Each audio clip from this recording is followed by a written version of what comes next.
Estimados amigos, en el día de hoy tengo el honor de invitar a un gran escritor cubano de la región oriental que nos visita en este su primer programa, ECA Literaria en Vino.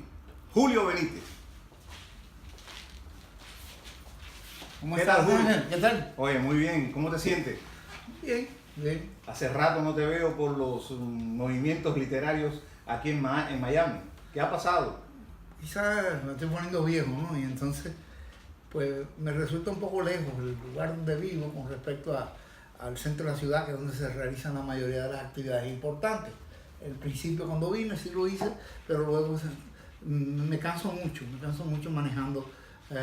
No es tan lejos, pero como no lo hago por los expressways, pues eso se hace más largo, más difícil. ¿Qué te parece este primer programa que te vamos a dedicar sobre tu obra en base a una ECA literaria en vino? Bueno, la idea me parece maravillosa. A todo el mundo le gusta que lo entrevisten, creo yo. Hay gente que son tímidas y no lo logran. A mí me han hecho entrevistas en el pasado, en la ciudad de Los Ángeles y en Cuba. Pero depende a veces de las relaciones, las amistades, creo yo, no sé, para que tú puedas asistir a ese tipo de programación. Tengo entendido que muy pronto vas a presentar tu último recién obra literaria, que es una novela compleja, interesante. Hay algunos comentarios de los colegas y amigos imbuidos como personaje en ese gran texto que acaba de concluir y ya está vendiéndose en Amazon, ¿cierto? Sí, así mismo es El Archivero. El Archivero. Aquí tengo una copia que me has traído, tremendo, un libro de más de 300 páginas. Cuéntame, ¿qué trata esta novela? Mira, hay algo que yo te podría decir resumiendo, que puedo tomar de lo que está en la contraportada, que dice que esta obra me tomó varios años y a la vez creció mi sorpresa cuando fui conociendo al personaje principal con sus obsesiones y sentimientos. El personaje principal es Manuel Augusto Lemos Martínez, un amigo entrañable que conocí mejor luego de irme de mi país, no tanto cuando era joven, donde ya él, desde muy jovencito, se destacó por la labor de desarrollo de la cultura guantanamera. Y podemos encontrar en la novela varias escenas que se van a superponer como piezas de un rompecabezas. No es una biografía, sino una recreación literaria de personajes y situaciones que abarcan ciudades como Guantánamo, Los Ángeles, Las Vegas y Miami. Y reaparecen personajes que estaban en mi primera novela, que se llama La Reunión de los Dioses, que yo creo que es la mejor novela mía. Y ahí está, por ejemplo, Amael Solano, que es un extraterrestre que está en la Tierra y sirve como musa inspiradora, pero recibe un castigo por contagiarse con algo que es la enfermedad de la imaginación. Eres narrador, poeta, crítico y ensayista. Sí. Ha cultivado todos esos géneros. ¿En cuál de ellos te sientes mejor? Para ser sincero, en el que me siento mejor es en la narrativa. Es más fácil para mí contar historia, aunque hay que trabajar. A veces yo trabajo una página 30 veces, no sé cuántas veces, pero es algo que yo me siento más cómodo. Aunque hubiera querido ser un buen poeta. Tengo 3 libros de poesía en Los Ángeles, en la comunidad de escritores, artistas de Los Ángeles. Me consideran más poeta que narrador. Interesante. Me has traído casi completa tu obra. Escribe desde muy joven. Desde muy joven escribe. Sí. Me parece que es muy prolífero, ¿no? Sí. Tiene varios libros, cerca casi de 14, 16 libros que has has publicado, pero me gustaría que me hablara de esta novela que yo leí, La Reunión de los Dioses, porque me parece que es un punto de partida en tu obra narrativa. Creo que tengo una novela de más de 400 páginas. Sí. Háblame de esta novela, ¿cuándo fue que la escribiste? ¿Cuáles fueron sus circunstancias que te llevaron a narrar esta obra? El primer libro que yo publiqué fue en Cuba, fue una colección de cuentos que llamaba La Reunión de los Dioses, igual que eso. Pero era una colección de cuentos que no llegaba a 100 páginas. Y estaba estructurado en 3 secciones, que son las mismas secciones en que yo estructuro esa novela.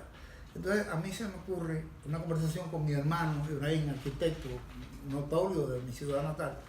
Él me habló, ¿por qué tú no escribes una novela más que reeditar cuentos? Y entonces yo decidí escribir una novela a partir de esas experiencias y fue enriqueciendo todo lo que yo veía, y es como si fuera un retrato de la Cuba que yo conocí como parte de una generación comprimida, una generación a la que se le prometió el paraíso y terminamos viviendo en un infierno. Es multitemático y además es un libro que se puede leer prácticamente por cualquier lado. Es decir, hay una repetición de temas en diferentes tiempos.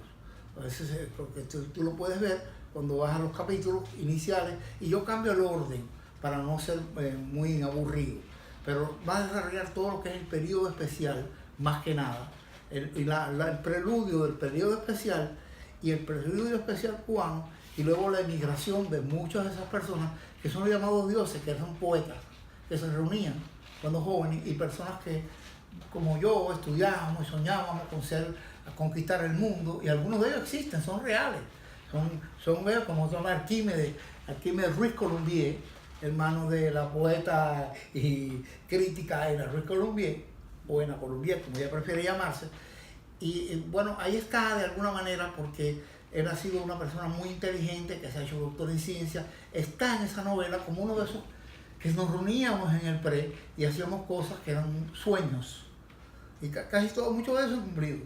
Y creo que la logré porque jugué. Yo puse todo lo que sabía en ese momento sobre narrar y de lo que había leído. Ese es el currículo mío hasta ese momento. Se publicó en el 2003, pero esa novela o 2003, 2004 exactamente, pero la novela yo tenía que buscar un punto unificador. Entonces aparece el personaje de Amael Solano, que es un personaje que ya se había mencionado en un cuento del libro original de cuentos, que ese elemento va a servir como musa inspiradora a los otros. Está ahí observándolo todo, y es el que cierra la novela cuando pone la información en una computadora. Me parece muy... aleatoriamente. Muy alentador tus observaciones. Publicaste con Ediciones Exodus, Sí. La editorial que nosotros dirigimos acá en Miami, este libro que se llama Aproximaciones en tres tiempos. Es un libro de crítica.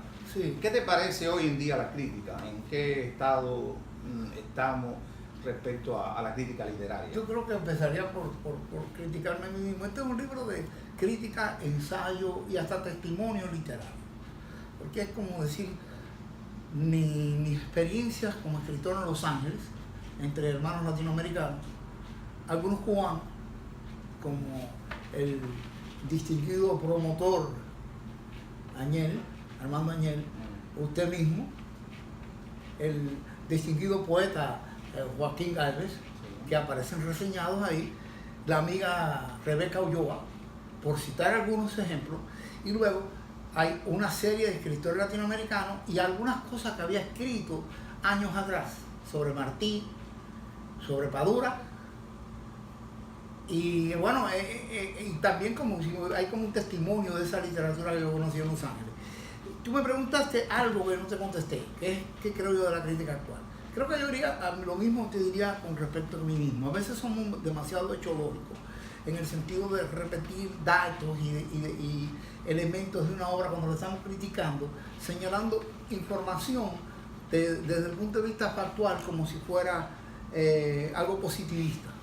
Creo que la persona como nosotros, que nacimos en Cuba, que no tuvimos la oportunidad de conocer lo mejor del pensamiento y la crítica contemporánea, salvo algunas excepciones, necesitamos informarnos más para poder dar una visión mejor de la cosa. Como por ejemplo el escritor Michel Bachelet, que gracias a ti yo conocí y he leído ya un par de libros de él, pues te da una visión diferente, más compleja de lo que es la poesía.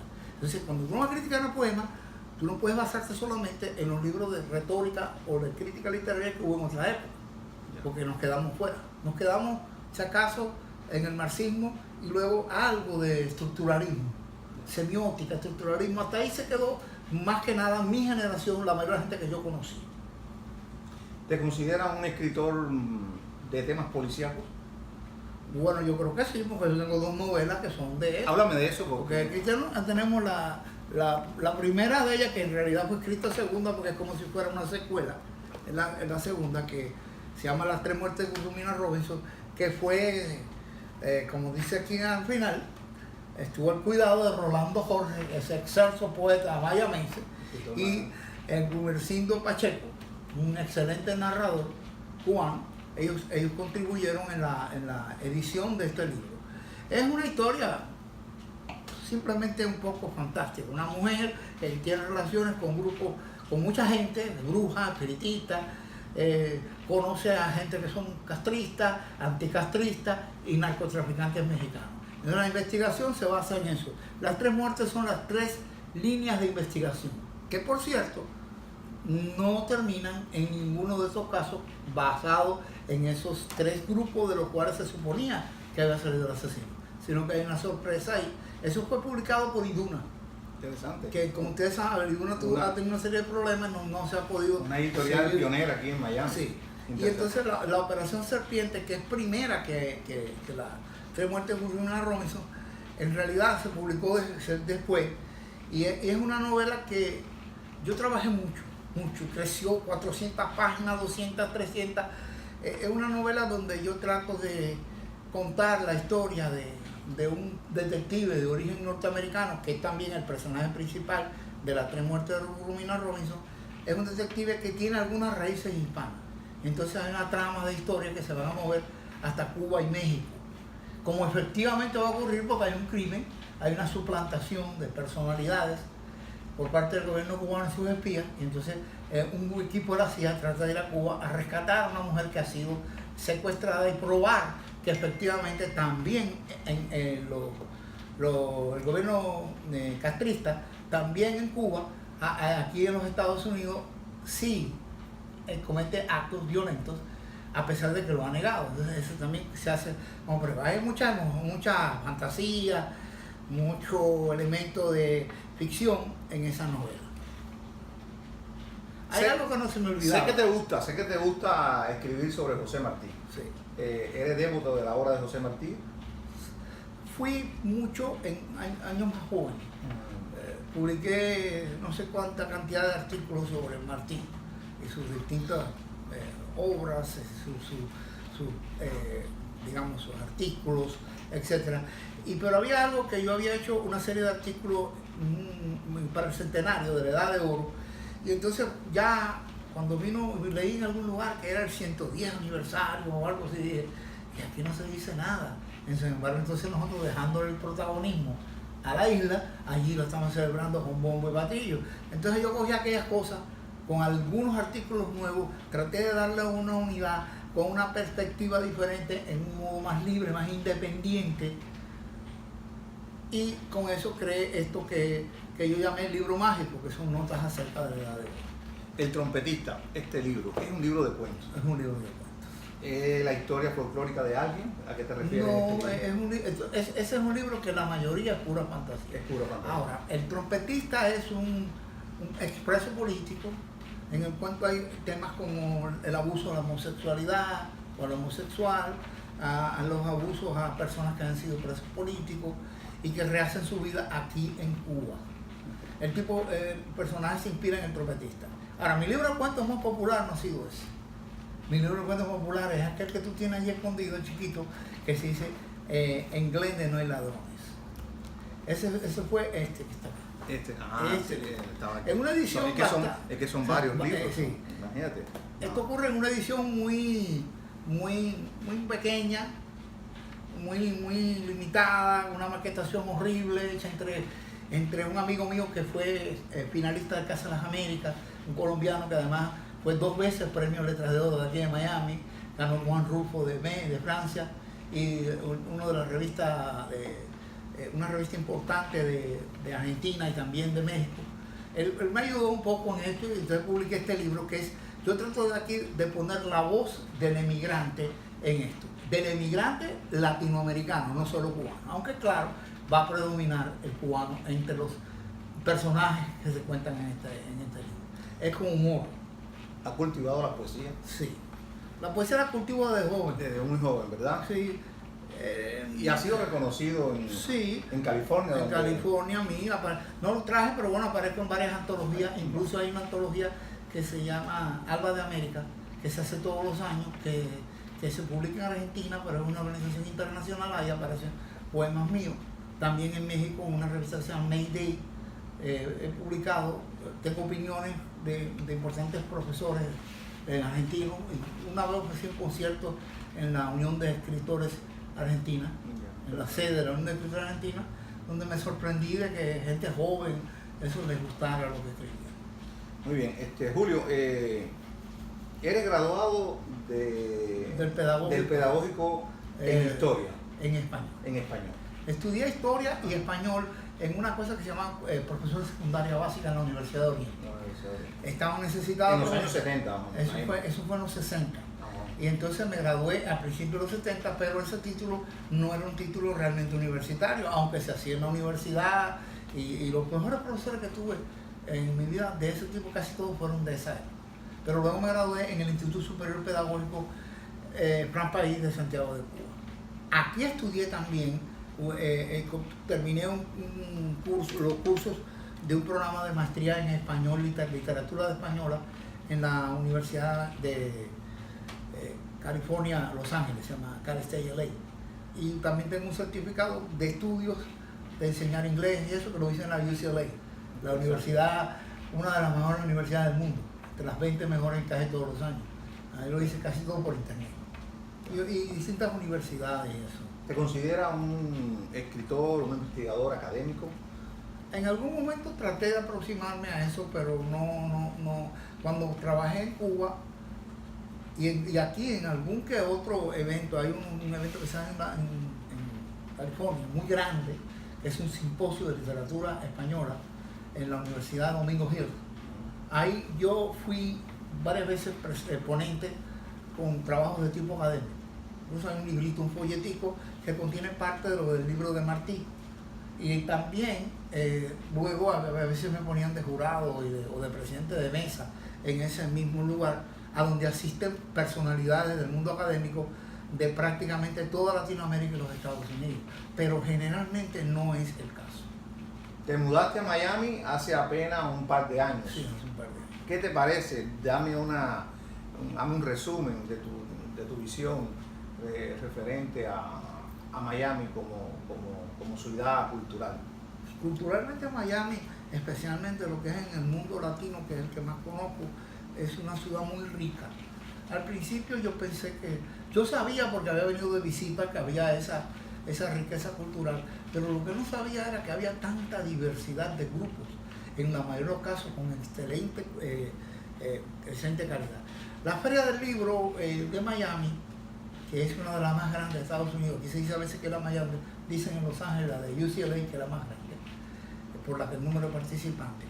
Es un momento importante, pero yo tengo mis dudas de la forma que seleccionan las personas para presentarse en la Feria del Libro. Es decir, no es tan fácil presentarse a menos que tú tengas relaciones, amistades, que valoren tu obra y te lleven ahí. Es decir, eso es lo que digo. Por otro lado, he descubierto que hay una enorme cantidad de grupos con una variedad estilística enorme. Predomina la poesía, eso sí. Hay gente que yo he leído y que me gusta cómo escribe, como Carlos Pintado, Yadil, ¿verdad? Por ejemplo, Joaquín, un poco moderno. También hay otros, no quiero dejar de mencionar. Y por ejemplo, yo he visto gente que van evolucionando. Porque yo veo a Felianesio, ¿no? Es un poeta que ha ido mejorando su estilo hasta lograr un nivel, y es un hombre muy hábil para conseguir popularidad, conseguir reconocimiento y que lo lean, cosas que yo no tengo. Eso es un mérito que él tiene. Pero eso es muy importante. Claro, es importante, yo lo admiro por eso. Admiro también su poesía, como admiro a Frankie de Varona. Sí, Frankie de Varona. ¿Y sabes por qué lo admiro? Porque he ido viendo que poco a poco él va logrando, mejorándose a sí mismo y encontrando formas del verso en algunas ocasiones que superan los primeros poemas de él, y hoy en día yo no tengo por qué dudar de que él se encuentre entre los poetas de nivel de la ciudad. Hay otros que yo no he mencionado, hay gente como Chicho Porra, que casi yo no lo conozco, pero he podido darme cuenta que es un excelente movilizador, ¿cómo se llama? Un promotor. Y hay varios grupos, incluso hay grupos... Pero escribe y produce. Sí, escribe y produce. Hay grupos latinoamericanos también en Miami. Hay grupos de escritores latinoamericanos. Hay un concurso que se hace en Miami de la Casa de la Cultura Peruana. No sé si muchos de los cubanos no lo conocen. Y se da un premio. Y está el grupo de escritores hispanos latinoamericanos, que mi amigo Oscar Montoto Mayor tuvo el placer de introducirme con ellos. Y ahí tenemos al profesor Falón, que no solo es académico, sino poeta, y otros distinguidos miembros de ese grupo que publican también con los recursos que hay en este mundo, que lo que falta es una editorial o editoriales que publiquen a la gente profesionalmente como se hace en España o quizás en México y eventualmente en Argentina o algún que otro país. Eso es algo que yo creo que faltaría en la ciudad, pero es algo que falta en todos los Estados Unidos. Porque como el español es segunda lengua, no me parece que interés profesional en eso. Entonces, lo que decía, es una ciudad muy rica, hay una variedad enorme, lo mismo se trata del amor. Y allí también está el grupo del Festival Vista, ¿no? Armando Añel, de la Fundación Vista, que es una fundación muy importante, sin lugar a dudas, es uno de los pilares de la cultura mayamense, por la cantidad y variedad de gente que se presenta. Tiene a diferencia de otros grupos, quizás un sentido más de lucha por las ideas de la independencia de Cuba, o la independencia de Cuba, de la libertad de Cuba, digamos. Y por eso en ella se reúnen también escritores independientes de fuera de aquí, de Cuba y de Miami. Entonces, es meritorio ese trabajo, por supuesto. Y ahora veo la fundación que tú diriges, y el Ego de Casca, y todas estas cosas que tú has logrado crear con un grupo de gente, con este señor que vive allá en Cataluña, Roger Castellejo, han logrado en menos de 2 años, sí, un año y medio, si acaso será, han logrado producir decenas de libros, han logrado publicar una revista de mucha calidad y tener eventos que son significativos. Por lo tanto, en Miami hay como un menú para escoger. Yo no creo que haya en muchas ciudades en los Estados Unidos donde la cultura o literatura hispana y cubana más que nada tenga tanta fuerza. ¿Te ves ubicado en alguna tendencia literaria, poética? Quizás por llegar, yo pienso que yo no me ubico en ninguna. Si alguien dice después por ahí que yo pertenezco a una u otra, yo no creo que pertenezca a una tendencia específica. Interesante, porque yo que he leído algunos libros tuyos, me parece que eres un narrador, escritor bastante moderno, maneja bien las técnicas narrativas, te mueve con facilidad en la creación de los personajes y no sé, había que valorar tu obra porque ya es hora que se pueda ubicar en una de las tendencias literarias que se conocen. ¿Qué te parece el canon? ¿Es posible, es bueno de que se plantee una nueva constitución del canon literario cubano? Probablemente sí. Seguro que hay mucha gente excluida. Seguro que hay mucha gente que ha sido discriminada por varias razones. Seguro que en 60 años, si vamos a hablar de esto, 60 años, hay mucha gente que fue olvidada, hay mucha gente que está allá, que no tiene apoyo oficial, o que está solo en el medio de una ciudad, no sé, en Europa, aquí viviendo en North Carolina, por decir un ejemplo, o una Manuel Sosa que está por allá por Atlanta, ¿no? Son gente que tienen nivel y pudieran estar perfectamente en un nuevo canon que debería incluir a otras personas del modo de ver de la literatura cubana, como también de la literatura universal en general. El canon yo para mí, como soy maestro de profesión, que viví muchos años de ello, me gusta el canon porque te ayuda a organizar lo que tú vas a enseñar. Pero el canon hay que cambiarlo. La literatura, el canon, igual que los libros de texto, se atrasan 50 y 60 años.